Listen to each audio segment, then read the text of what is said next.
მოგესალმებით კიდევ ერთხელ. ვისაუბროთ, ჩავატაროთ ერთგვარი გზამკვლევი CFA-ზე, რომელზეც ასევე ვისაუბრებთ ჩვენი მოსამზადებელი კურსის შესახებ. თუმცა ჯამში ჩვენი დღევანდელი შეხვედრა პირობითად იქნება დაყოფილი სამ ნაწილად. პირველი ნაწილი ეთმობა ზოგადად CFA-ს, მეორე პროგრამაში შესულ ცვლილებებს და მესამე ნაწილში ვისაუბრებთ უკვე უშუალოდ კურსზე. ასე რომ იმედია, დღევანდელი შეხვედრა საინტერესო იქნება ყველასთვის, იმის მიუხედავად აპირებს კურსის აღებას თუ არ აპირებს, აქამდე მეცადინეობდა თუ არ მეცადინეობდა. დავიწყოთ იმით, რა არის CFA და აქ შეგიძლიათ ამ ნაწილზე კითხვები დასვათ CFA-თან დაკავშირებით. ეს არის ამერიკული ინსტიტუტის, CFA ინსტიტუტის მიერ დაფუძნებული პროგრამა, რომელიც დაარსდა დაახლოებით 50 წლის წინ, ახლა ზუსტად წლები არ მახსოვს, მაგრამ მიზანი იყო ის, რომ საუნივერსიტეტო სწავლებაში მათი აზრით არსებობდა გეპი, საუნივერსიტეტო სწავლება არ აძლევდა იმ ცოდნას, რომელიც სჭირდებოდათ ფინანსისტებს იმისთვის, რომ რეალურ სამუშაოს შედგომოდნენ და ამ გეპის ამოსავსებად შეიქმნა ეს CFA პროგრამა. მას შემდგომ მუდმივად ვითარდება. არის თვითონ ეს ინსტიტუტი არის non-profit ორგანიზაცია, თუმცა რა თქმა უნდა შემოსავლები საკმაოდ მაღალი აქვს, მაგრამ ამ მაღალ შემოსავლებს ახმარს ხოლმე სხვადასხვა ტიპის მაგალითად კონფერენციების ჩატარებას, კაპიტალის ბაზრების promotions სხვადასხვა მეთოდებით და პროგრამებით, ზოგადად ბაზარზე ეთიკური ქცევის წახალისებას და ასე შემდეგ. და იმის გამო, რომ იმ თვისებების გამო, რაც CFA-ს ახასიათებს, თვითონ ეს პროგრამა არის ძალიან დაფასებული. პირველ რიგში იმ ეთიკური ფუნდამენტის გამო, რომელიც გააჩნია და სამივე დონეზე ძალიან აქცენტირებული არის ეთიკა და ეთიკური ქცევა CFA-ში. ასევე იმის გამო, რომ მუდმივად განახლებადი კურიკულუმი აქვს და მუდმივად ითვალისწინებს, რა ცვლილებები შედის სამყაროში, რა ახალი სკილები და უნარები სჭირდებათ კანდიდატებს და ასევე იმის გამო, გარდა ცოდნისა, რომელსაც იღებს ადამიანი, როდესაც სწავლობს CFA-ს, ასევე იმ თვითდისციპლინის გამო, დისციპლინის მაღალი დონის გამო, რომელსაც ავლენს კანდიდატი, როდესაც აბარებს CFA-ს. აი ამ მათ შორის soft skill-ების გამო CFA არის ძალიან დაფასებული და აღიარებული ფაქტიურად ყველგან, სადაც არის კაპიტალის ბაზრები. თავის უპირატესობებიც აქვს ის, რომ უფრო მეტად მორგებული არის სამუშაო სპეციფიკაზე, რაღაც ფორმალურად ან არაფორმალურად მაინც გათანაბრებულია MBA-სთან, მაგისტრატურასთან და ამ დროს მოითხოვს გაცილებით ნაკლებად ცხოვრების რეჟიმის გადაწყობას, მაგალითად საზღვარგარეთ მაგისტრატურისთვის თუ გჭირდებათ რომ წახვიდეთ და ძალიან დიდი თანხა დაგიჭდეთ, ეს შეგიძლიათ გააკეთოთ საქართველოდან, თანაც უკვე აბსოლუტურად საქართველოში ჩააბაროთ გამოცდებით. აქვს დაფასება და გასავალი ყველგან და თან არა მხოლოდ სრულად CFA-ს, არამედ თითოეულ level-ს. აი, როდესაც თქვენ ჩააბარებთ და დაახურავთ პირველ level-ს, CFA მოგცემთ ეგრეთ წოდებულ ციფრულ badges, რომელიც შეგიძლიათ დაურთოთ თქვენს LinkedIn-ს, თქვენს CV-ს და ამით დაადასტუროთ, რომ კი ნამდვილად ჩაბარებული გაქვთ პირველი ან მეორე level-ი.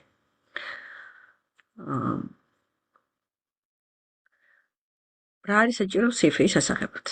CFA იყოფა სამ ეტაპად, სამ level-ად, პირველი level-ი, მეორე, მესამე, ეს სამივე level-ი შეისწავლის 10 ფინანსურ დისციპლინას. მეტნაკლებად ფინანსს, ახლა თქვენ ხედავთ ეკრანზე ამ 10 დისციპლინის ჩამონათვალს. ერთი არის ეთიკა, არის ეკონომიკაც, არის რაოდენობრივი მეთოდები, ყველა დანარჩენი უკვე მეტნაკლებად ფინანსური დისციპლინებია, ფინანსებთან დაკავშირებული საგნები. თვითონ CFA ამ დისციპლინებს უწოდებს პიკებს, თუმცა რეალურად ეს არის, ასე ვთქვათ, საგანი, სხვადასხვა დისციპლინა საგანი, რომელსაც სხვადასხვა სიღრმით და სირთულით შეისწავლეთ. თქვენ ასევე ახლა ეკრანზე ხედავთ, რა წონები აქვთ გამოცდაზე. ეს არ ნიშნავს, რომ თვითონ წიგნის მოცულობა ამხელა. ზოგი წიგნი უფრო დიდი არის მოცულობით, ზოგი ნაკლები, თუმცა გამოცდაზე რამდენი კითხვა იქნება, ამას გვიჩვენებს ეს წონები, რომლებიც ახლა გამოტანილი არის ეკრანზე. პირველი დონის გამოცდა ტარდება წელიწადში 4 ჯერ, თითოეული სეზონის ბოლო თვეს, ამ შემთხვევაში თებერვალი, მაისი, აგვისტო და ნოემბერი, მეორე დონი ტარდება წელიწადში 3 ჯერ და მესამე დონი წელიწადში 2 ჯერ. თითო გამოცდა არის 4 საათნახევრიანი. პირველ ლეველზე ყველა კითხვა არის multiple choice. ჯამში ამ 4 საათნახევრის განმავლობაში უნდა უპასუხოთ 180 კითხვას პასუხი, ანუ თითო კითხვაზე გაქვთ საშუალოდ წუთნახევარი, რაც საკმაოდ მცირე დროა, თუმცა აი ამ მეცადინეობის განმავლობაში ამ კითხვებთან სწრაფად მუშაობის უნარიც გამომუშავდება, ანუ დაძლევადია ეს. აი 4 საათნახევარს არის შედგება 2 სესიისგან, პირველი და მეორე სესია, 2 საათი და 15 წუთის შემდგომ მოგეცემათ ნახევარსაათიანი შესვენება და შემდგომ იგი იქნება მეორე 2 საათი და 15 წუთი. დღეში ტარდება 2 გამოცდა საგამოცდო ცენტრებში, ჩვენთანაც ასეა, მაგალითად ახლა უკვე გახსნელია 2027 წლის თებერვლის ყველა დღეს დილის სესიები. ანუ თქვენ ახლა რო დარეგისტრირდეთ, შეგიძლიათ დილის სესიაზე, როგორც მახსოვს 10-ის ნახევარზე, აირჩიოთ გამოცდა, საგამოცდო დღე, თარიღი, აი 6 შესაძლო დღიდან ერთ-ერთში ეს არის თუ არ ვცდები 22-დან 28 თებერვლის ჩათვლით არის ეს საგამოცდო ფანჯარა, აირჩიოთ ერთ-ერთი დღე და დილის სესიის დილის გამოცდა წეროთ. როცა ეს დილის სესიები ამოიწურება, შემდგომ უკვე პრომეტრიკი დაამატებს დღის მეორე ნახევრის სესიებსაც. ერთ ჯერზე ჩვენს ცენტრში წერს 4 კანდიდატი, ანუ ჯამურად 58 ადგილი იქნება ხელმისაწვდომი თბილისში თებერვლის სესიაზე. დილის სესია 10-ის ნახევრიდან სადღაც 2-მდე და შემდგომ 2-დან 3-ის ნახევრიდან საღამომდე იქნება მეორე სესია. რა თქმა უნდა, ჩემი რჩევა იქნება, რომ თუ მოახერხებთ დილის სესიაზე გააკეთოთ აქცენტი დასვენებულ გონებაზე წეროთ და არ გადადოთ დღის მეორე ნახევრისთვის. ესე იგი, ეს არის ეს 10 დისციპლინა, 5 მათგანი იქნება პირველ სესიაზე, 5 მეორე სესიაზე. აი ეს 5, რომელსაც ხედავთ, ნახეთ, პირველ სესიაზე, პირველი 5, რომელიც არის ჩამოთვლილი, ამათ წერთ პირველ სესიაზე და შემდგომ ამ კითხვებს ვეღარ დაუბრუნდებით. ანუ შეცვლის საშუალება აღარ გექნებათ.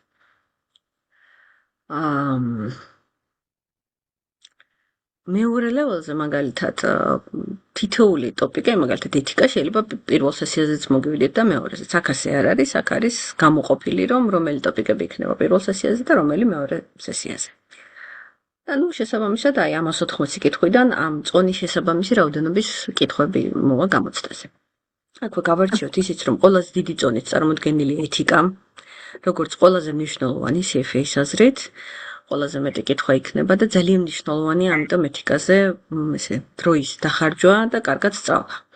ეთიკისთვის ჩვენ გვაქვს გამოყოფილი დეკემბრის ბოლო შეხვედრა. დანარჩენი ტოპიკებიდან 3 არის შედარებით მძიმეწონიანი, ეს არის FSA, ანუ Financial Statements Analysis, Equity და Fixed Income. Fixed Income იგივე სასესხო ფასიანი ქაღალდები, სასესხო ინსტრუმენტები. და შემდგომ უკვე სხვადასხვა ტოპიკებს აქვს დაბალი წონები. თუმცა მაგალითად ჩვენს მოსამზადებელ კურსზე მასალის მოცულობიდან და დაძლევის სირთულიდან გამომდინარე, ეს ტოპიკებისთვის დროს არ ვუთმობთ ამ წონების პროპორციულად. დროის დათმობას ვახდენთ სხვანაირად იმის მიხედვით, რაზე რა დრო გვჭირდება. კითხვები, ხო, კითხვები მოდის თუ არა არეულად, იცით როგორ ცოტა უცნაურად მოდის, მაგალითად ეთიკის კითხვები შეიძლება გადაბმულად იყოს დაუშვათ 15 კითხვიდან 13 და შემდგომ შეიძლება 2 კითხვა სადღაც ესე სხვა შეკითხვებთან შერეულად იყოს დასმული. ანუ ერთის მხრივ კონცენტრირებულია ტოპიკებიდან კითხვები, მაგრამ თან ზოგიერთი კითხვა შეიძლება გაბნეულიც იყოს სხვა შეკითხვებთან ერთად. ეს გამოცდაზე. გამოცდის ნაწილზე ხო არ გაქვთ კიდევ კითხვა, რაზეც გამომრჩა მესაუბრა. თუ არ და მაშინ გადავიდეთ პრაქტიკული უნარების მოდულზე. Practical skills modules. ამას ხედავთ აქ ბოლო აბზაცში, რომელიც დაემატა 2024 წლიდან. ეს არის CFA გადაწყვიტა, შენიშნა, რომ არსებობდა გარკვეული აქაც გეპი, რომ CFA-ის მიერ მიცემული ცოდნა იყო უფრო თეორიული და ადამიანებს სჭირდებოდათ მეტი პრაქტიკული უნარები. ამიტომ გადაწყვიტა დაემატებინა პრაქტიკული უნარები. მაგრამ პრაქტიკული უნარები გულისხმობს პრაქტიკულ მუშაობას და გამოცდაზე ამ ყველაფრის გამოცდა არის რთული, თან ცოტათი ცდება CFA-ის შესწავლის სკოპს, აქედან გამომდინარე, აი ეს პრაქტიკული უნარების მოდული ცალკე გამოიტანა. ეს არის ვიდეო ლექციები, რომლებიც უნდა გაიაროთ და ასე ვთქვათ, მიიღოთ ერთგვარი ჩათვლა. ეს პრაქტიკული უნარების მოდული შეგიძლიათ გაიაროთ დამოუკიდებლად, მათ შორის გამოცდის წერის შემდგომ. ოღონდ მნიშვნელოვანია, რომ გაიაროთ მანამ სანამ მოვა გამოცდის პასუხები. იმიტომ რომ თუ არ გექნებათ ეს პრაქტიკული უნარების მოდული ჩაბარებული, ვერ მიიღებთ გამოცდის პასუხებს, არ მოგივათ ეს პასუხები. ეს იგი ეს 10 ტოპიკი, ეს 10-ვე ტოპიკი ისწავლება პირველ ლეველზეც, მეორე ლეველზეც და ამ 10 ტოპიკიდან 5 ან 7 ტოპიკი ისწავლება მესამე ლეველზე. თუმცა მესამე ლეველზე უფრო მეტი აქცენტი მოდის კონკრეტულად პორტფელის აგებაზე და valuation-ზე, ანალიზზე და მომხმარებლებთან კომუნიკაციაზე. ზოგადად ამ სამივე ლეველს აქვს თავთავისი სკოპი. პირველ ლეველზე მეტად აქცენტირებული არის ფუნდამენტი, საფუძვლები, მეორე ლეველზე ანალიზი, მესამე ლეველზე უკვე უშუალოდ პორტფელის აგება და აქტივების მართვა. მესამე ლეველზე გარდა ამისა იყოფა 3 გზად, CFA ამას უწოდებს pathways, ეს არის პორტფელის მენეჯმენტის pathway, private equity და private wealth-ი თუ სწორად მახსოვს. ამ 3 გზიდან ირჩევთ ერთ-ერთს და ერთ-ერთით მიდიხართ. ან აქვე დავამატებ იმას, რომ პრაქტიკული უნარების მოდულიც მოიცავს სხვადასხვა მიმართულებებს. იქიდან გამომდინარე, თქვენთვის რა არის პრიორიტეტული? ორი ძირითადი მოდულია, ერთი ფინანსური მოდელირება, მეორე Python-ში პროგრამირების საფუძვლები. ფინანსური მოდელირება დაფუძნებული არის ესეთი ამერიკული ინსტიტუტი, არის ფინანსური მოდელირების ინსტიტუტი, მის მიერ შემუშავებული პროგრამით ხდება სწავლება და ძალიან ისეთი საინტერესო და პრაქტიკული მოდულია, რომლებიც ყველა ფინანსის დაეხმარება შემდგომ უკვე პრაქტიკაში, რომ მიღებული ცოდნის პრაქტიკული application-ი გააკეთოს. ხარჯებს მოდი მაინც გაგაცნობთ და გაგახსენებთ, რომ რეგისტრაცია ჯდება $1140. ეს იმ შემთხვევაში თუ დროულად დარეგისტრირდებით, ერთი წუთით კითხვაში მოვიდა. დამოუკიდებლად უნდა გაიაროთ ეს პრაქტიკული უნარების მოდული, ამას ჩვენ ავფარავთ, იმიტომ რომ ისედაც დამოუკიდებლად სამუშაოა, გამოცდაზე არ შედის და ძალიან მარტივად დაძლევადია, ეს არ არის რთული, ეს არის კომპიუტერთან რომ იჯდეთ და აკეთოთ ეს ყველაფერი. ანუ ფინანსური მოდელი აწყოთ Excel-ში იმ ცოდნის საფუძველზე, რასაც გასწავლიან ვიდეო ლექციებით. ანუ თვითონვე გაძლევენ ამ ვიდეო ლექციებს, აკეთებთ და ერთგვარ ჩათვლას იღებთ. ანუ ამის გადალახვა არ არის სირთულე, ამას დამოუკიდებლად შეძლებთ. თუ რაღაც დახმარება დაგჭირდებათ, ბუნებრივია, იქაც შემიძლია დაგეხმაროთ. ესე იგი, გამოცდაზე გასვლის საფასური არის $1140 ადრე რეგისტრაციის შემთხვევაში. ადრე რეგისტრაცია გრძელდება დაახლოებით 2 თვე. თამუნას კითხვა შემოვიდა, აუცილებელი არის თუ არა ამ მოდულის გავლა სანამ პასუხები მოგვივა და კი, სხვა შემთხვევაში პასუხებს არ მიიღებთ. ანუ შეგიძლიათ გამოცდა წეროთ, გამოცდისთვის მოემზადოთ, დაბრუნდეთ, გამოცდის პასუხების მოსვლას სჭირდება დაახლოებით 7 კვირა და ამ 7 კვირაში გამოყოთ ალბათ მაქსიმუმ 15 საათი, როგორც CFA ამბობს 8 საათი და ეს მოდული გაიაროთ და დაასრულოთ. და ამის შემდგომ უკვე როდესაც დასრულებული გექნებათ, პასუხებსაც მიიღებთ მეილზე. გამოცდაზე რეგისტრაციის საფასური კი $1140 და ეს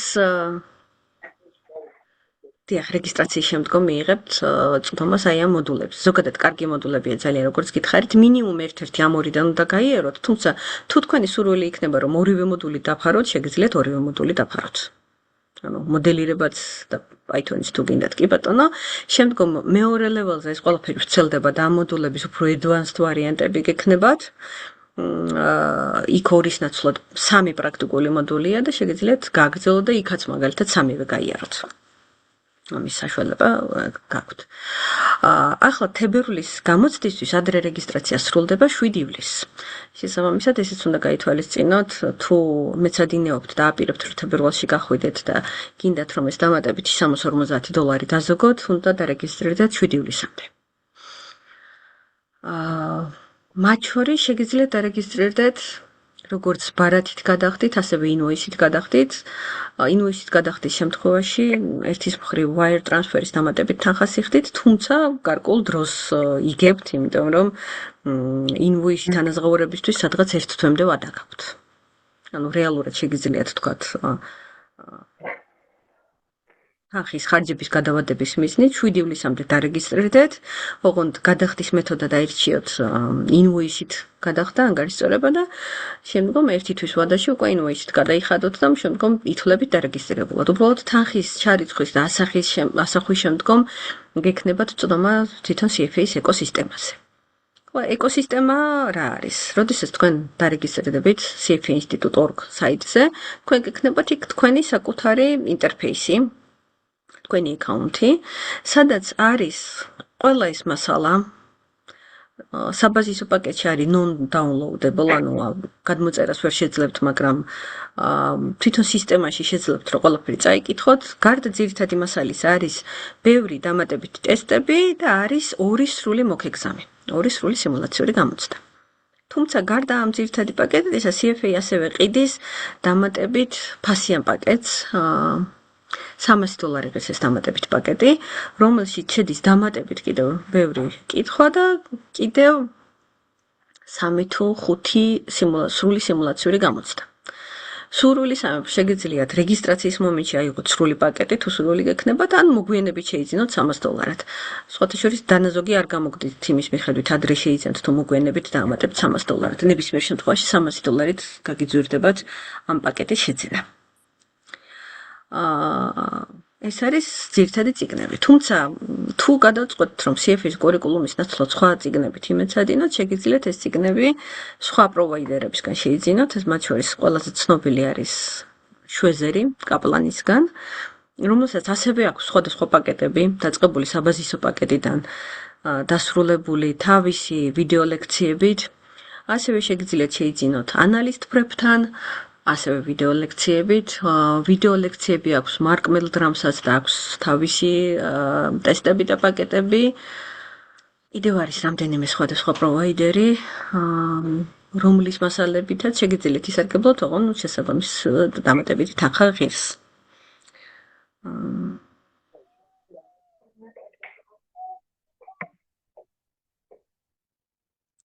ბექა, ესე იგი, როგორც მე ვიცი, თქვენ შეგიძლიათ სისტემაში მიუთითოთ, როდის ანუ სისტემაში ისედაც ჩანს თქვენ როდის გადიხართ გამოცდაზე და მოგერგოთ ეს სისტემა და თქვენი დარჩენილი მასალა გადაანაწილოთ დარჩენილ ვადაზე.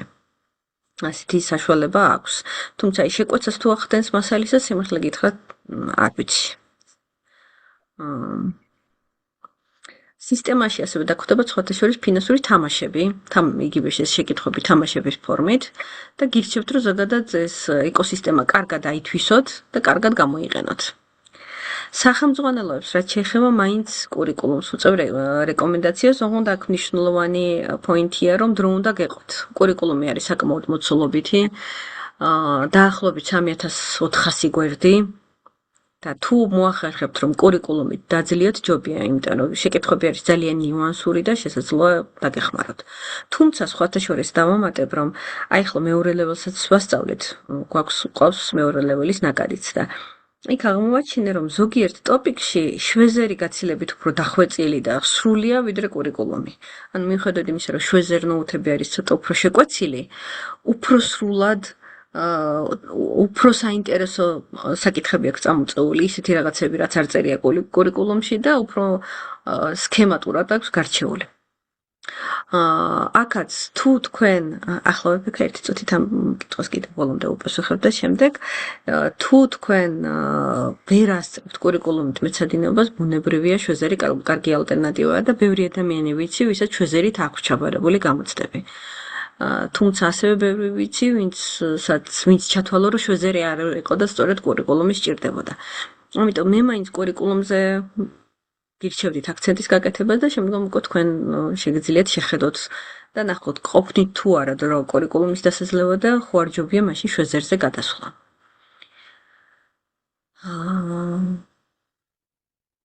მაია ვრცელი კურიკულუმიც უნდა გქონდეთ, თუ გინდათ მერე გავარჩიოთ და გაპოვნინებთ სრულ რიდინგებსაც. არის სრულად რიდინგები, ყველა წიგნი არის სისტემაში ატვირთული, მათ შორის 2027 წლის. ხო, კურიკულუმზე შეხვედრას დავამთავრებთ და ჩანაწერს გამორთობთ, კურიკულუმზე შემდგომ ვისაუბროთ. ახალ შეზერნოუთებს რაც შეეხება, როგორც წესი ნელ-ნელა აპდეითებენ, იმიტომ რომ ორი წიგნი ფაქტიურად მთლიანად შეიცვალა და მესამეში მნიშვნელოვანი ცვლილებები შევიდა. დანარჩენ ტოპიკებში თავისუფლად შეძლებთ რომ გამოიყენოთ შვეზერი, აი იმ ორ ტოპიკისთვის შვეზერს შეგვიძლია დავალოდოთ. ზუსტი თარიღი როდის გამოვა არ ვიცი. ესე იგი quantitative მეთოდებზე და equity-ზე უნდა დავალოდოთ განახლებას. და ეთიკაზეც. ბექა კითხვა გქონდათ?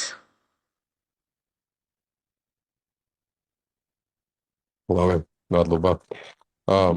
ეხლა გადავაულეს დამწიგნ თვალი და რო კითხულობდი შვეზერით. კაპლანია მგონი ეგ, ხო? კი, კაპლანის. ხო, კაპლანით რო კითხულობდი, ან ჩემი სწავლის მეთოდი არის ხოლმე ზოგადად ყველა დეტალის გაგება და იმდენად შეკვეცილია, თითოეული წინადადება შეიძლება შეჯამება იყოს რაღაც გარკვეული მოსაზრებით და საკითხით და აი ხშირად ისეთი შეკვეცილი არის ხოლმე, რომ აზრის გამოტანა რთულია. მაგრამ სამაგერად მეორე წიგნი რო წავიკითხე, ბევრად დიდი მასალა არის და ანუ რაღაც თუ დრო არ გაქვთ, მოკლედ ძალიან რთულია და თქვენი რჩევა ამიტომ არის, რომ ერთი დავიწყოთ თუ შერეულად, თუ აი მაგალითად ხელოვნური ინტელექტის დახმარებით თუ რომ ჩემ რჩევა იქნება მაინც რომ ფაქტიურად გადაეწყოთ ამ რეჟიმზე და კურიკულუმს თუ დაძლევთ იმესედინოთ კურიკულუმით. თუ არა და თუ დრო არ ყოფნით, გაყვეთ შვეზერს, მაგრამ გატესტოთ, მუდმივად გატესტოთ, სადმე ცოდნა ხო არ გაკლდებათ. გატესტოთ ტესტებით, იმიტომ რომ ტესტები აკეთოთ ამ შემთხვევაში არა მხოლოდ შვეზერიდან, არამედ ეკოსისტემიდან, რომელიც არის კურიკულუმის ტესტები. და თუ ხედავთ რომ ტესტებზე პასუხებს ისე ვერცემთ იმ შედეგებით როგორიც გინდათ და აქაც შემირჩევა იქნება რომ სადღაც 75%-იანი threshold-ი აიღოთ თქვენთვის რომ ყოველი 4 კითხვიდან 3 მაინც გქონდეთ ხოლმე სწორი ამ შემთხვევაში უფრო გარანტირებული გექნებათ გამოცდის ჩაბარება თუ ხედავთ რომ ამ შედეგზე ვერ გადიხართ მხოლოდ შვეზერით ესე იგი სადღაც უნდა დაამატოთ კურიკულუმი თუნდაც აი იმ საკითხებს ჩახედოთ ხოლმე კურიკულუმში გუპასუხებ ეკა კითხვას.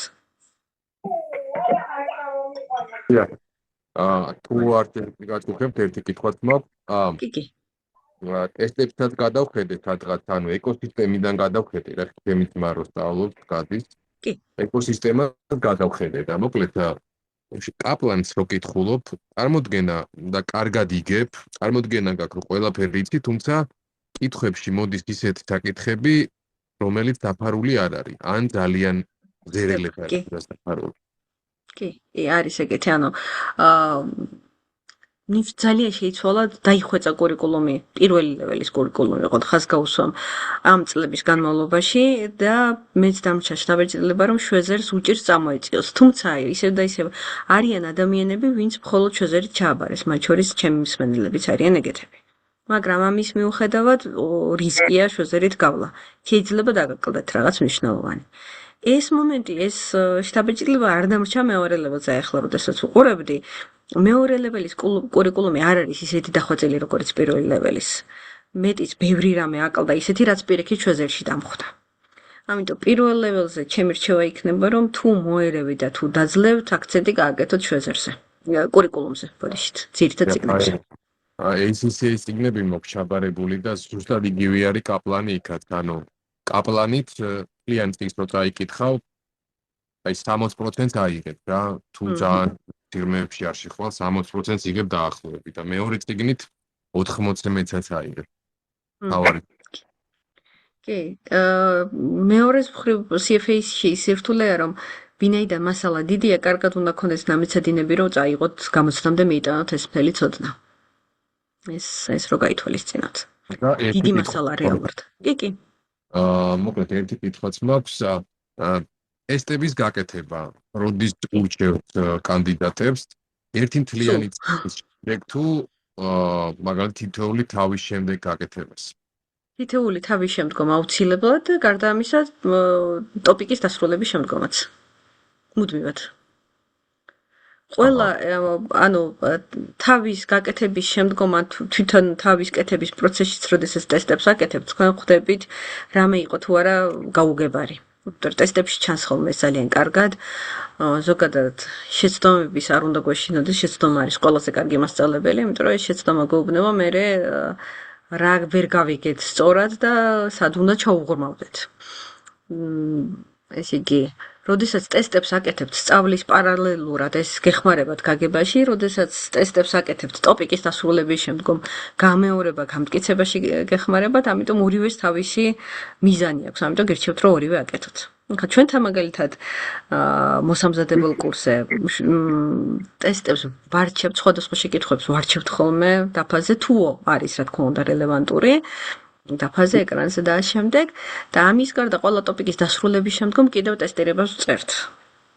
რასაც ასევე ეს ფუნქცია აქვს, რომ გავიმეოროთ და შევაფასოთ ცოდნა. და ესე იგი ტრეკინგი გავაკეთოთ, რომელ ტოპიკში რა ცოდნით მივდივართ და სად მე ხარ გვჭირდება რომ ამოვქაჩოთ. ამიტომ ორივე. ისიც უნდა აკეთოთ და ისიც. გადაგზა რაღაც კითხვები მიჩნდება რა. მოდი ორივე კითხვას დავსვავ. ერთი არის რომ წიგნს თავისი კითხვებიც აქვს და ასევე ცალკე არის ამ ეკოსისტემაში ხო კითხვები. და ვისაც პატარა შორტკატები გვჭირდება დაუშვათ რომ უფრო მალე და უფრო ეფექტურები ვიყოთ, არის საკმარისი ეგ მარტო ეკოსისტემით მეცადინეობა? ეკოსისტემაში რა ტესტებიც არის, უბრალოდ კურიკულუმში რა ტესტებიც არის, ყველა არის ეკოსისტემაში და ეკოსისტემაში ცოტა მეტია. ამიტომ ეკოსისტემის ტესტები და პლუს შოზერის ტესტები გეყოფათ. ამ შემთხვევაში კურიკულუმის ტესტები აღარ გჭირდებათ, იმიტომ რომ ეკოსისტემაშია ყველაფერი. კურიკულუმს ზუსტად ვერ ვხვდები. მე ეკოსისტემა მქონდა გახსნილი რა, საიტზე რო გადადიხარ და რასაც ყიდულობ, ფულს რაშიც იხდი და იქ ეს ბევრი კითხვა. ხანდახან არეფრეშებს ხოლმე, აი თუ მაგალითად 100 კითხვას აკეთებ და მიყვები და ხარ მე-20-ზე, შეიძლება დაარეფრეშდეს და სხვა 100 კითხვა ამოგიგდოს. აი ესეთი რაღაც ჩვევია მაგ სისტემას. ხო, ალბათ უფრო ბაგია, მე ვფიქრობ რომ ბაგია. წესით არ უნდა აკეთებდეს ამას. შუას კეთების დროს არ უნდა გააკეთოს. იმიტომ რომ წესით ამ შედეგებს ინახავს და თქვენ შეგიძლიათ შემდგომ გადახედოთ ძველ შედეგებს, ან დაარესტარტოთ და ხელახლა გააკეთოთ იგივე კითხვები. და აი მეორე კითხვა ეხება შემდეგს რომ ამ ეკოსისტემებს და ან თუ აი მეცადინეობის პროცესში თუ შეიძლება რომ მაგალითად გავაკეთე რაღაც 100 კითხვა ერთი თავიდან, იქ შედეგი მქონდა 60% და შემდეგ მამეორებინოს რაღაც დროის მერე და დაუბრუნდეს იმ ძველ კითხვებსაც. თუ ეს თქვენ თვითონ უნდა გავაკეთოთ. ხელით მანუალურად უნდა გააკეთოთ ეგ. ანუ დაუბრუნდეთ და მაგალითად დაარესტარტოთ იგივე წაშალოს ასე თქვა თქვენი პასუხები და ხელახლა გააკეთოთ. რაღაცების მანუალურად ჭირდება კეთება. თუმცა ვინაიდან რაღაცებს მუდმივად ცვლის, CFA არ გამოურიცხავ რომ რაღაცა ახალი დაგხვდეთ, მაგალითად ახლა რო შეხვიდეთ, რაღაცა ახალი დაგხვდეთ ეკოსისტემაში. ანუ ეკოსისტემით რო შევაჯამოთ, ეკოსისტემით მეცადინეობას გვირჩევთ, ანუ გავყვეთ. კი, ეკოსისტემაში არის ყველა კურიკულუმი შეტანილი. ამ ნაწილზე თუ აღარ გვაქვს კითხვა, მოდით აი ამასაც დავამატებ, ინგლისური რა დონეზე უნდა ვიცოდეთ. ნუ ზოგადად იმ დონეზე უნდა ვიცოდეთ, რომ სწრაფად კითხვა შევძლოთ. ეს არის მნიშვნელოვანი. CFA არ უთითებს რა დონეზე. ამ შემთხვევაში ფაქტიურად თქვენით უნდა განსაზღვროთ, თუმცა გეტყვით, რომ B1 დონე წესით საკმარისია. რაც უფრო სწრაფად ვკითხულობთ, უკეთესი CFA-ისთვის. გამოცდაზე გასვლისთვის არსებობს ესეთი მოთხოვნა, რომ კანდიდატი უნდა იყოს ბაკალავრიატის დაუმთავრებელი კურსის სტუდენტი, უფრო სწორად კონკრეტული ჩანაწერი არის, რომ დარჩენილი უნდა ქონდეს დიპლომის აღებამდე 11 თვე, თუმცა არავინ თქვენს დიპლომს იქ არ ამოწმებს რეალურად. და ასევე დაწყების მომენტში, როდესაც რეგისტრირდებით, უნდა ქონდეთ ყველაზე ბევრი 23 თვე დარჩენილი ბაკალავრიატის დასრულებამდე. ან მეორე ვარიანტია 4000 სამუშაო საათი რელევანტური investment decision making-თან უნდა ქონდეთ და ეს ანაცვლებს ამ შემთხვევაში ბაკალავრიატის ქონა არ ქონას. მოკლედ ამ თან ეს ბაკალავრიატიც არ მოითხოვება აუცილებლად ფინანსებში, არ უნდა იყოს სპეციფიური. მაგისტრატურა მით უფრო, ანუ მაგისტრატურამდე ბაკალავრიატია და მაგისტრატურის დამთავრება რა თქმა უნდა გეთვლებათ. და ფინანსებიც არ არის აუცილებელი, როგორც ვთქვი. გამოცდაზე თან უნდა იქონიოთ საზღვარგარეთის პასპორტი ვადის მქონე. ახლავე არ არის აუცილებელი, მაგრამ საგამოცდოდ აუცილებლად უნდა აიღოთ თუ არ გაქვთ და ასევე უნდა გქონდეთ გამოცდაზე დაშვებული ერთ-ერთი კალკულატორი. მაგალითად მე თვითონ ვიყენებ, განახებთ აქვე. ეს არის Texas ინსტრუმენტი BA2 პლუსი. ეს არის ერთი მხრივ ყველაზე იაფი ამ დაშვებულ კალკულატორებში, მეორე მხრივ ძალიან მუშა კალკულატორია. აკეთებს ყველა ფუნქციას და წლები ამემსახურება ისე რომ არ მახსოვს ელემენტიც გამოვცვალე თუ არა. შეგიძლიათ გამოწეროთ Amazon-დან, eBay-დან, ან რაღაც სხვადასხვა ამერიკული საიტებიდან, ან ევროპული საიტებიდან, საქართველოში ოფიციალურად არ იყიდება. ესე შეიძლება მაგალითად My Market-ზე მიაგნოთ და იქ შეიძინოთ, მაგრამ ალბათ ჯობს რომ უცხოეთიდან გამოიწეროთ და ელემენტი შევცვალოთ. ელემენტები იყიდება აქ. ესეთი ერთ-ერთი სტანდარტული მრგვალი ბრტყელი ელემენტები მიდის ამ კალკულატორზე. ეს ორი რამე არის გამოცდაზე აუცილებელი. მეტი არაფერი არ გჭირდებათ. შეხვალთ და დაწერთ. მოდით ახლა გადავიდეთ ცვლილებებზე, რა ცვლილებები შევიდა პროგრამაში. და სანამ პროგრამაში ცვლილებებზე გადავალთ, გეტყვით რომ ერთი ესეთი მნიშვნელოვანი ცვლილება შედის ზოგადად CFA სტრუქტურაში, CFA-ის კანდიდატებისთვის მნიშვნელოვანი ცვლილება უქმდება დეფერალი, paid deferral. Paid deferral ეს იყო $450-იანი, თუ სწორად მახსოვს, ოფშენი, რომ თქვენ თუ გამოცდისთვის ვერ ასწრებთ მომზადებას, გადაიტანოთ გამოცდა მომდევნო 4 სესიიდან ერთ-ერთზე. ეს paid deferral CFA-მ შემოიტანა COVID-ის პერიოდში და დარჩა აქამდე და 2027 წლიდან აღარ იქნება შესაძლებელი. შეიძლება ეს ჩათვალოთ, რომ არის ცუდი ინფორმაცია, ნეგატიური, იმიტომ რომ გინდათ არ გინდათ გამოცდისთვის თუ ვეღარ ასწრებთ მომზადებას, მომდევნო გამოცდისთვის სრულად უნდა შეიძინოთ პაკეტი. მეორეს მხრივ, CFA სტატისტიკა და ჩემი პირადი სტატისტიკაც ამას აჩვენებს, რომ გადავადება ძალიან ცუდად ისახება კანდიდატის შედეგებზე. როგორც წესი, ადამიანი, რომელიც გადაავადებს გამოცდას და იმ მომენტში არ გადის, შემდგომ ასევე ვერ ახერხებს ხოლმე გასვლას, ან მაინც ვერ ახერხებს მეცადინებას. ამიტომ ისედაც ჩემი დიდი რჩევა იყო ყოველთვის, რომ თუ გადაწყვეტთ, რომ მაგალითად თებერვალში გახვიდეთ გამოცდაზე, გადააწყოთ თქვენი რეჟიმი, სამუშაო რეჟიმი და თებერვლისთვის მოემზადოთ. არ დაუტოვოთ საკუთარ თავს იმის საშუალება, რომ არ აუშავს მერე მოგვიანებით ჩავაბარებ. CFA-ის მთავარი სირთულე ზუსტად ეს არის, რომ უნდა გაყვეთ გეგმას. დისციპლინა არის ყველაზე მნიშვნელოვანი CFA-ში. თუ გაქვთ დისციპლინა, ძალიან დიდი შანსია, რომ ყველაფერი სხვა ამან გადაძალოს და შეძლოთ ჩაბარება. ეს ჩემი რჩევაც არის, ამიტომ ამ ნიუს ნუ შეხვდებით როგორც რაღაცა ნეგატიურ ნიუს, კი თავისთავად. იყო გარკვეული კომფორტი, რომ გარკვეულ შემთხვევაში გადავადება შეგეძლოთ $450, თუმცა ჯანმრთელობის მდგომარეობის შემთხვევაში $100-იანი დეფერალი, როგორც ვიცი, მაინც დარჩენილია. ჯანმრთელობის მდგომარეობის გამო გამოცდის გადავადების შესაძლებლობა ადრეც არსებობდა CFA-ში და ახლაც დარჩენილია. რაც შეეხება reschedules, ეს იყო დეფერალი. Reschedule ეს არის საგამოცდო ლოკაციის შეცვლა ან დღის შეცვლა. მაგალითად, აირჩიეთ 23 თებერვალი და გინდათ გადაიტანოთ 27 თებერვალს, ხო? ესეც ფასიანია, $250 ჯდება და reschedule-ის ფარგლებში შეგიძლიათ გამოცდა ან იმავე ფანჯარაში, იმავე ქვეყანაში გადაიტანოთ, ან სხვა ქვეყანაში, მაგრამ აუცილებლად ისევ იმავე საგამოცდო ფანჯრის ფარგლებში, ანუ თუ თებერვალში გადიოდით, ისევ თებერვალში შეძლებთ, რომ აირჩიოთ სხვა ლოკაცია ან სხვა თარიღი. ეს არის ერთი მნიშვნელოვანი ცვლილება. დანარჩენი ცვლილებები შეეხება უშუალოდ დისციპლინებს, ტოპიკებს. ახლა ნახეთ, როგორ შეიცვალა. მოდით, ჯერ ყველაზე მარტივიდან დავიწყებ, ქვემოდან გამოვყვები. ორ ტოპიკს შეეცვალა სახელი. კორპორაციულ ფინანსებს ადრე ერქვა corporate finance-ი, შემდგომ სახელი შეუცვალეს და არქვეს corporate issuers-ი, ახლა ისევ უბრუნდებიან corporate finance-ი. თვითონ ტოპიკში შეგინთ არ შესულა არც ერთი სხვა ცვლილება, მხოლოდ სახელი შეეცვალა. ანალოგიურად პორტფელის მართვას, აქამდე სულ ერქვა portfolio management-ი, 2027 წლიდან ერქმევა portfolio construction-ი, მაგრამ ტოპიკში შეგინთ არ შესულა ცვლილებები. რაშიც შევიდა ცვლილება არის ეს სამი ტოპიკი, რომელსაც ხედავთ ამის ზემოთ და დავიწყოთ ეთიკით. იმიტომ რომ აქ კარგი ამბავი გვაქვს. GIPS სტანდარტები, რომელიც არის Global Investment Performance Presentation სტანდარტები, ამოიღეს და პირველ დონეზე აღარ ისწავლება. ანუ შემცირდა ჯამში ეთიკის მოცულობა. სხვა ცვლილებები შეეხო იმას, რომ თუ აქამდე პროფესიული ქცევის სტანდარტები ერთ მოდულში იყო თავმოყრილი, ახლა 7 ცალსელკე მოდულია, თუმცა ამით მოცულობაში არ გაზრდილა.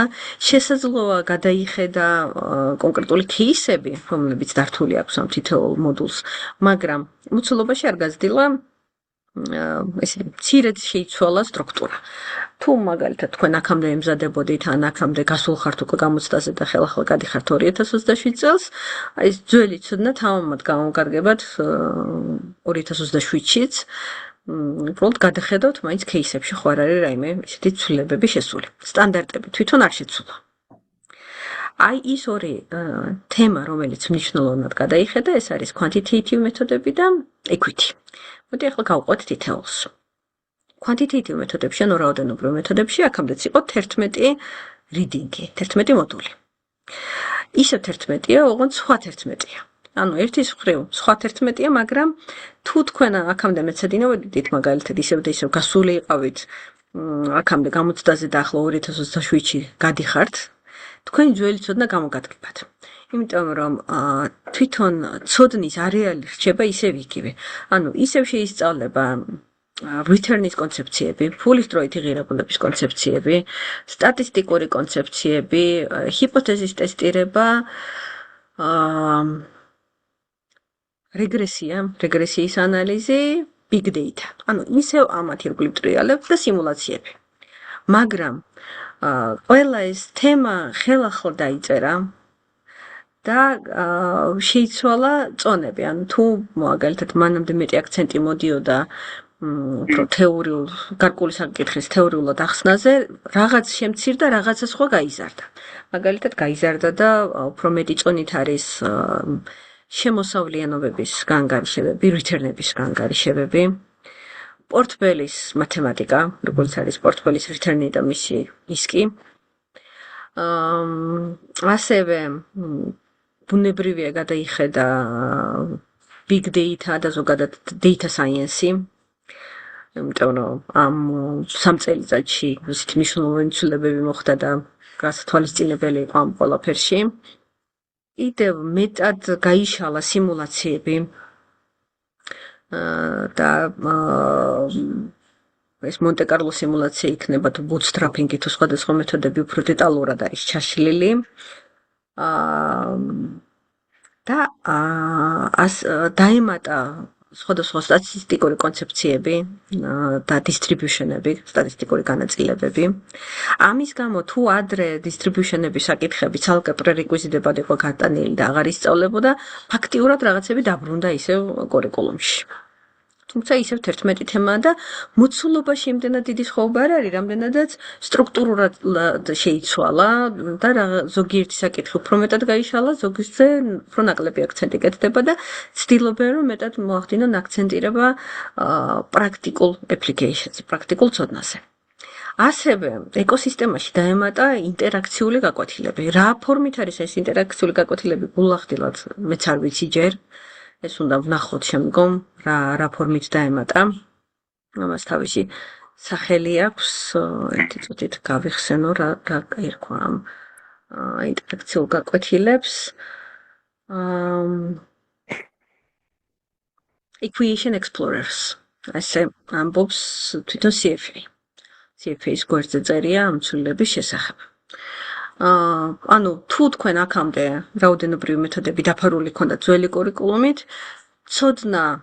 ცოდნის არეალი, კომპეტენციის არეალი რჩება იგივე, მაგრამ მაინც გამოდის, რომ თავიდან ბოლომდე ხელახლა გექნება წასაკითხი და სასწავლი. მეორე თემა, რომელიც კიდევ უფრო მეტად შეიცვალა, ეს არის უკვე equity ინსტრუმენტები. აქ რაღაცები დაემატა და რაღაცები მართლა ამოაკლდა. ვისაც აქამდეც წაგეკითხავთ equity ინსტრუმენტები, ეს ტოპიკი იწყებოდა კაპიტალის ბაზრების მიმოხილვით, ბაზრის მონაწილეების მიმოხილვით, სწავლობდით ბაზრის ეფექტურობას, ინდექსებს და ეს ყველაფერი ამოვარდა ახლა და 2027 წლის მასალაში არ გვხდება. სამაგიეროდ დაემატა ახალი ტოპიკები, რომლებშიც valuation-ზე არის მეტად აქცენტი გაკეთებული. სხვადასხვა ტიპის შეფასების მეთოდები, როგორც შედარებითი შეფასების მეთოდები, ასევე დისკონტირების მოდელები და დაემატა რამდენიმე ტოპიკი. ან თუ ეს ყველაფერი აქამდე ერთ ტოპიკში, ერთ თემაში, ერთ reading-ში იყო თავმოყრილი. ახლა ეს ყველაფერი გაშლილი არის ბევრ სხვადასხვა ტოპიკად. და თუ აქამდე equity-ში იყო 8 reading-ი, ახლა არის 12 reading-ი. უფრო მცირე მოცულობის, უფრო მეტად კონცენტრირებული, მაგრამ მეტი. აი, ასეთი მნიშვნელოვანი ცვლილებები დაგხვდებათ და ის ორი ტოპიკი, რომელსაც მნიშვნელოვნად უნდა გადახედოთ და ხელახლა ისწავლოთ, არის მაშინ quantitative მეთოდები და equity. რომლებიც ფაქტიურად თავიდან დაიწერა. თუ ახლა სწავლობთ, ძველი წიგნებით აღარ უნდა ისწავლოთ ეს ორი ტოპიკი. ასევე სასურველია ეთიკაც ახალი წიგნებით ისწავლოთ. ყველა დანარჩენი 7 ტოპიკი თამამად შეგიძლიათ ისწავლოთ ისე 2026 წლის მასალებით. ან მაგალითად თუ შვეზერებით აპირებთ გავლას 2026 და 25 წლის შვეზერიდან ისწავლით ყველაფერ დანარჩენს გარდა რაოდენობრივი მეთოდებისა, equity-სა და ეთიკისა.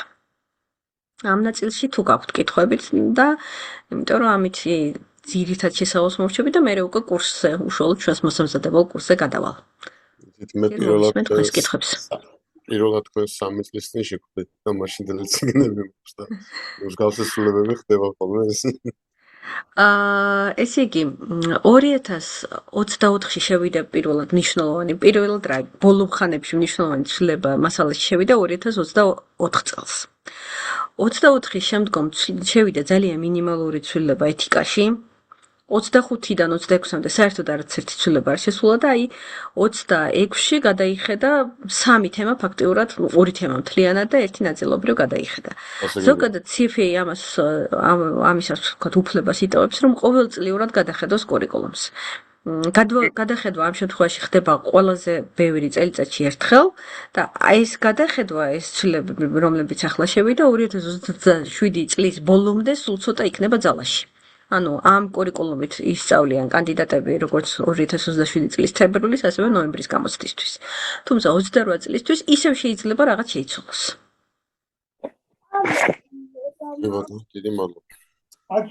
ბატონო, კიდევ კითხვები? ამ წიგნებს კვირის ბოლომდე მაინც არა ეხარა მომავალი კვირის ბოლომდე ვწვდით.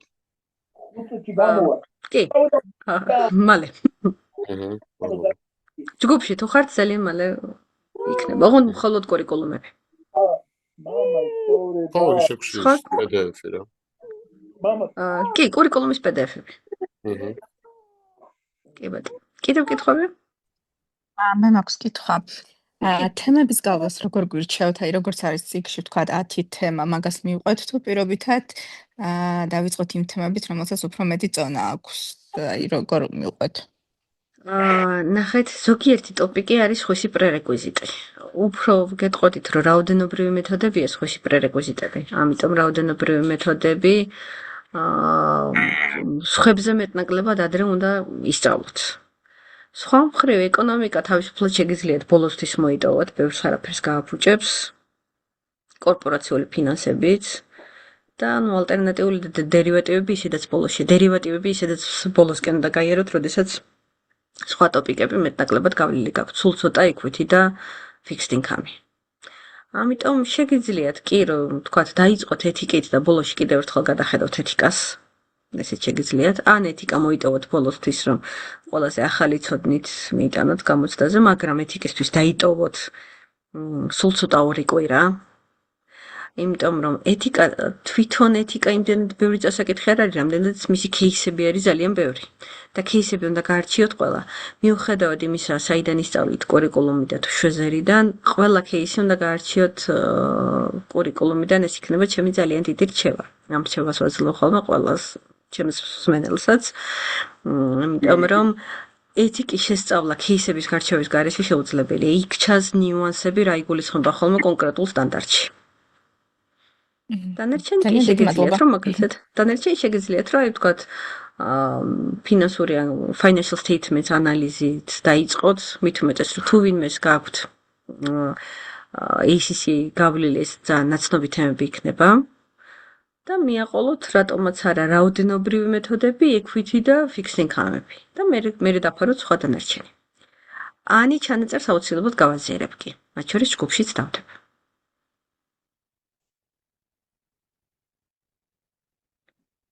კიდევ გაქვთ კითხვები? შეგიძლიათ მეც დამაბრუნოთ რომელიმე სლაიდზე და შემდგომ კიდევ გავიაროთ სხვა კითხვები. მოდით მაშინ უშუალოდ ჩვენს კურსებს გეტყვით. პირველ რიგში გეტყვით იმას, რომ არ არსებობს არც ერთი ტრენინგი და მოსამზადებელი კურსი, რომელიც ჩაანაცვლებს დამოუკიდებლად მეცადინეობას. ნებისმიერ შემთხვევაში თქვენ უნდა ისწავლოთ წიგნთან მუშაობა, წიგნს უნდა დაუმეგობრდეთ და უნდა წაიკითხოთ ყველაფერი. იმიტომ რომ CFA-ის გამოცდა არის ძალიან ნიუანსური და წიგნებში წაკითხული მასალა გჭირდებათ იმისთვის, რომ გამოცდაზე შეკითხვებს უპასუხოთ. გამოცდაზე კითხვებს უპასუხის გაცემას არც აქვს რაღაც თავისი ტექნიკასაც არ ვიტყოდი, უფრო ესეთი common sense, მაგალითად ის, რომ აუცილებლად წაიკითხოთ ყველა სავარაუდო პასუხი, იმიტომ რომ ერთის მხრივ ყველა კითხვა multiple choice-ია და შეიძლება ჩათვალოთ, რომ სამი სავარაუდო პასუხიდან ადვილი არის ერთ-ერთი სამორჩევა, რეალურად იმდენად ტრიკი პასუხებია ხოლმე, რომ თავისუფლად შეიძლება დაგაბნიოთ და აღმოჩნდეს, რომ პირველი არა და მესამე პასუხი იყოს სწორი და თქვენ A პასუხი წაიკითხეთ და ჩათვალოთ, რომ ეს იყო სწორი პასუხი. ესე იგი CFA ვერ ანაცვლებს, უბრალოდ კურსი, ნებისმიერი კურსი ვერ ანაცვლებს დამოუკიდებლად მეცადინეობას. ვისთვის არ არის კურსი, მოდით ამას გეტყვით. თუ თქვენ გააქვთ კარგი ბექგრაუნდი ფინანსებში, განსაკუთრებით ახალი ნასწავლი, შედარებით ახალი გავლილი და გააქვთ წიგნთან ჯდომის და მუშაობის კარგი უნარები და თვითდისციპლინა, მაშინ შეიძლება კურსი თქვენთვის ზედმეტიც იყოს და ამ ყველაფერს დამოუკიდებლადაც დაძლებდეთ. რას გაძლევთ კურსი, მოდით ამასაც გეტყვით. ერთის მხრივ მუდმივ საპორტს, ახსნას მასალისას ჩემგან პირველ ლეველს მხოლოდ მე ვასწავლი, მეორე ლეველზე უკვე მყავს სხვა თანატრენერებიც. გარდა ამისა მიიღებთ live რეჟიმში ჩემგან მხარდაჭერას, როგორიც არის ერთის მხრივ WhatsApp-ის ჩატი. WhatsApp-ის ჩატი ძალიან მნიშვნელოვანია ნებისმიერ შემთხვევაში, როდესაც ჯგუფურად მეცადინეობთ. თქვენ მუდმივად იცით, რომ სხვაც მეცადინეობს თქვენთან ერთად და ეს ძალიან ეხმარება თქვენს мотивაციას. თან თუ ამ ჩატში ერთგვარი ხმაური მიდის CFA-ის შესახებ, რა თქმა უნდა, ეს ყოველთვის გაბრუნებთ და იცით, რომ ამ რაღაცა community-ის წევრი ხართ, ვისთან ერთადაც მიყვებით აი ამ დიდ მარათონს. ამას გაძლევთ ტრეინინგები, კიდევ ტრეინინგები გაძლევთ კარგად გაწერილ გეგმას, რომლისთვისაც ჩამორჩენის დიდი ფუფუნება არ გექნებათ. მაგალითად, ჩვენთან გვაქვს ესეთი ერთი კვირა ჩაგდებული, აი ნახეთ, აქ აგვისტოს ბოლოს, როდესაც შეგიძლიათ ეს წინა მასალა ამოვკაჩოთ. მეტი ასეთი გვაქვს 3 იანვარს, მაგრამ ეს დროც გჭირდებათ 26-დან 10-მდე სამეცადინოთ. ანუ ეს გვექნება ძალიან მკაცრად გაწერილი განრიგი, რომელსაც უნდა გაყვეთ. ამ განრიგით იმეცედინოთ, ზუსტად გვექნება გაწერილი, როდის რაც სწავლობთ, თქვენ წინასწარ გეცოდინებათ, რომელ კვირაში რა თემას ფარავთ. რაც კი ერთგვარი რეჟიმია და ზუსტად რეჟიმი სჭირდება CFA-ის და ამ რეჟიმის შენარჩუნებაში დაგეხმარებათ კურსი. კიდევ ჩვენ ყველა ტოპიკის დასრულების შემდგომ ვაკეთებთ დამატებით საგამოცდო სირთულის ტესტებს. ასევე როგორც გითხარით დახმარებას, არ მხოლოდ WhatsApp-ში, თან ძალიან სწრაფად თქვენს კითხვებზე პასუხის გაცემას. ყველაფერს ვაკეთებთ, რომ мотивация ბოლომდე შევინარჩუნოთ და გუნდურად ვიმუშაოთ. ჩვენი handout-ები და მეც ასე ვფიქრობ და ბევრი ჩვენი მსმენელიც დამიდასტურებს, რომ ძალიან ისეთი პრაქტიკული და კარგი handout-ები გვაქვს, რომლებიც კარგი edition-ია იმ მასალისთვის, რომელსაც CFA გაძლევთ. და აი ამ ყველაფრით მივდივართ გამოცდისკენ მომზადებული. ახლა როგორ არის ჩვენი სტრუქტურა? ახლა როგორც ხედავთ კალენდარზე, ვარდისფრად არის შემოხაზული ეს ვარდისფერი რგოლებით 6 თვე. ძირითადად შაბათი დღეები, თუმცა პირველი 5 შეხვედრა 5 შაბათ დღეს ეს არის ის შეხვედრები, როდესაც ხსნით მასალას და მეცადინეობთ. მაგალითად, პირველი 4 შეხვედრა ექნება დათმობილი financial statements analysis, ამ შემთხვევაში ამით ვიწყებთ. შემდგომ მე-5 შეხვედრის დაწყებამდე დაწერთ financial statements analysis tests. შემდგომ 3 ან 4 შეხვედრა იქნება რაოდენობრივ მეთოდებში, რომლის ტესტსაც დაწერთ იმის შემდგომი შეხვედრის დაწყებამდე. შემდგომ მოდის უკვე კიდევ ორი თემა, ის რო დასრულდება იმის ტესტს წერთ და ასე შემდეგ. ამ 6 თვის განმავლობაში, 25 კვირის განმავლობაში ვფარავთ მასალას, მეცადინეობთ და თან ერთგვარად იმეორებთ, იმიტომ რომ ტესტირებას წერთ განვლილ ტოპიკში. ტოპიკი, როგორც გითხარით, დისციპლინა არის. ამის შემდგომ 26 დეკემბერს უკვე ახსნით ეთიკას და 10, 17 და 24 იანვარს გვექნება რევიჟენები, გამეორება უკვე სრულად მთელი მასალის, რა თქმა უნდა, მოკლედ, მაგრამ როდესაც ნასწავლი გაქვთ ის მოკლედ საკმარისი არის, რომ გავიხსენოთ ყველაფერი, გარდა ამისა თუ კითხვები გიჩნდებათ, იქაც სვავთ და რამე თუ დაუფარავი იყო ან თავის დროზე კარგად ვერ გავიგებთ, ამას ამოვწურავთ და 31 იანვარს გექნებათ სიმულაციური გამოცდა. ხოლო 22-დან 28 თებერვლის ჩათვლით, აქ კი 7 დღეა, მაგრამ როგორც მახსოვს, ერთ-ერთი დღე არ არის გახსნილი, არ ვიცი რა მიზეზით. აი ეს არის უკვე საგამოცდო ფანჯარა.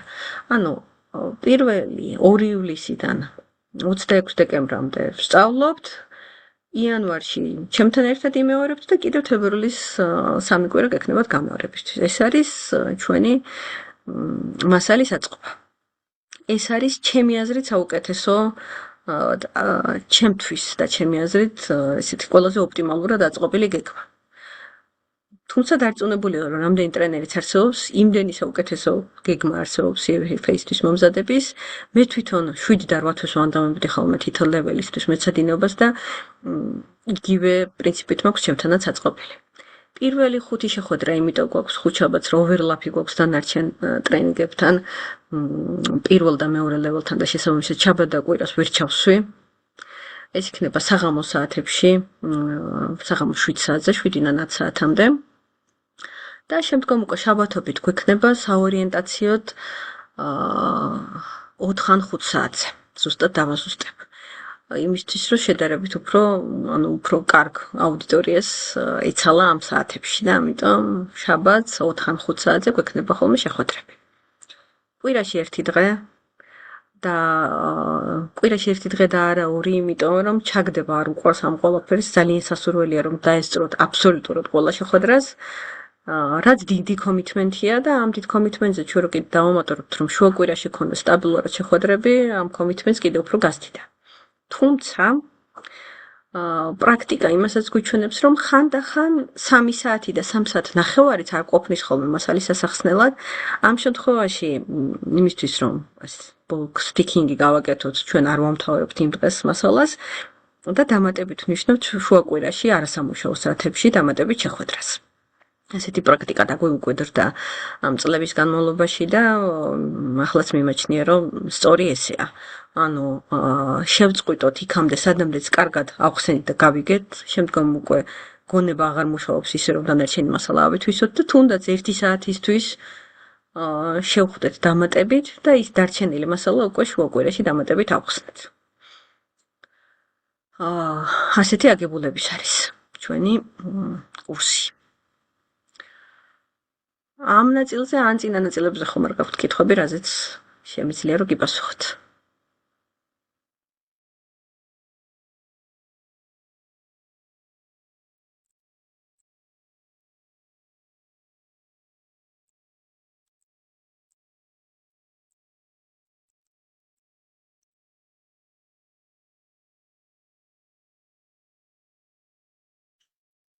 კითხვები არ გაქვთ? ონლაინ სესიები. ხო, ონლაინს რაც შეეხება, ამაზე გეტყვით. აქაც ჩემი ძალიან დიდი რჩევა, რომ დაესწროთ რეალურ სივრცეში ტრენინგებს.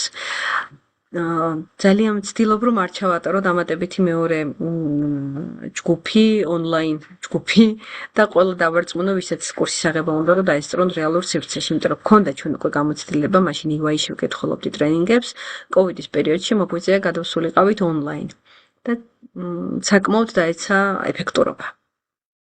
სულ სხვა ხარისხის კომუნიკაცია და ახსნა გვაქვს, როდესაც ტრენინგები ტარდება რეალურ სივრცეში. მათ შორის მე ძალიან მეხმარება სახეები წავიკითხო, გაიგეთ თუ არ ახსნელი მასალა რამდენად გასაგებად ახსენი.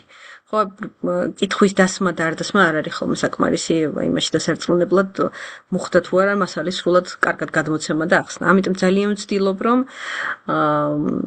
დავიავარიდო ცალკე ონლაინ კურსს და ჩავატარებ მხოლოდ იმ შემთხვევაში, თუ ეს იქნება მათთვის, ვინც თბილისში ვერ ახერხებს დასწრებას, მაგალითად საქართველოს სხვადასხვა ქალაქებიდან არიან მსურველები და თუ ეს ამ მსურველთა რაოდენობა 1-6 ადამიანზე ავიდა, ალბათ შევკრავთ ცალკე ჯგუფს.